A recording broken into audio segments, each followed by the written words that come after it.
Hi guys, my name is Sarah and I'm going to teach you how to read a pattern. Before I go to the pattern, I want to go over the 4 basic arrows that you're going to see on your pattern. Your first arrow might be from right to left, and this arrow is kind of going backwards. It's not going forwards this way, it's going backwards. So this arrow, will tell you that you have to do a backwards knot. So this arrow is B.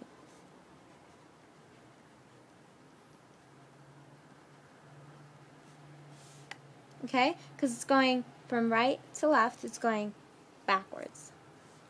This arrow right here is going from left to right. It's going forward. So this knot is a forward knot.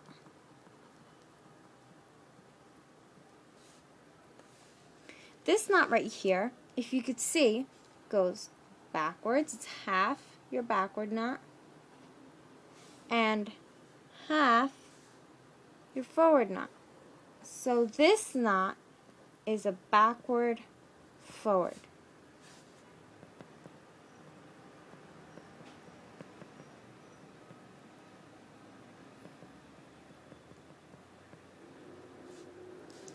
This knot right here is half your forward, right here,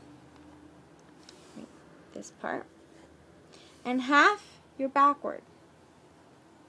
So this is your forward, backward.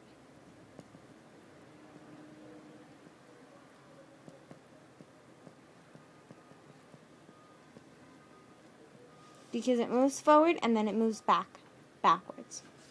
Now, let's look at the pattern.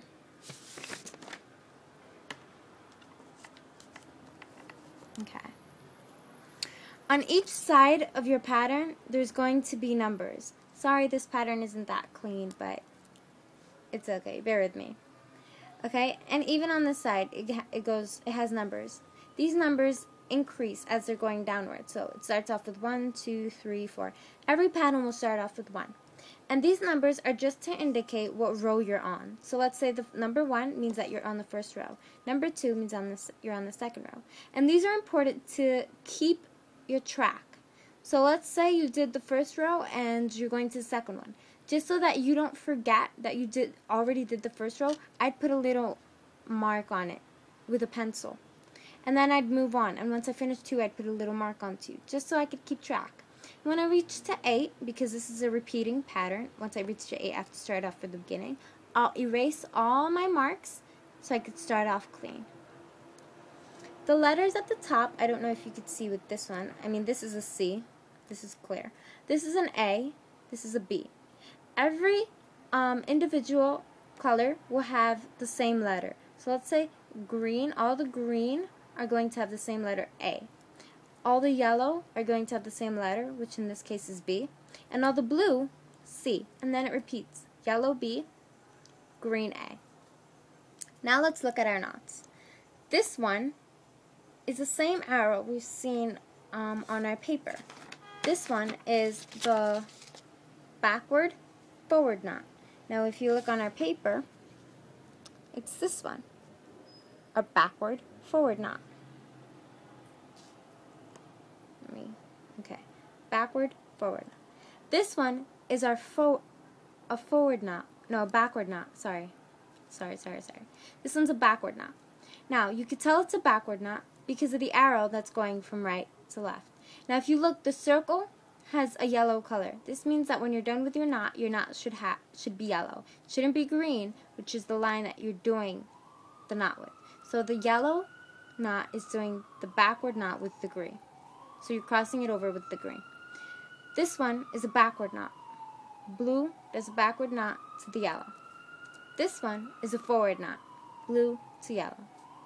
This one is a forward knot. Yellow to green. This one is a forward backward knot.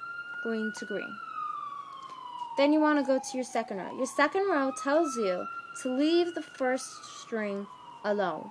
And you can tell because it sort of looks like a Pac-Man or a greater sign.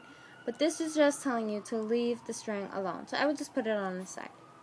This knot right here is telling you to do a backward knot with the green. And so on, now that you've learned what these arrows are, you could figure out how to move your strings and how to finish your knot.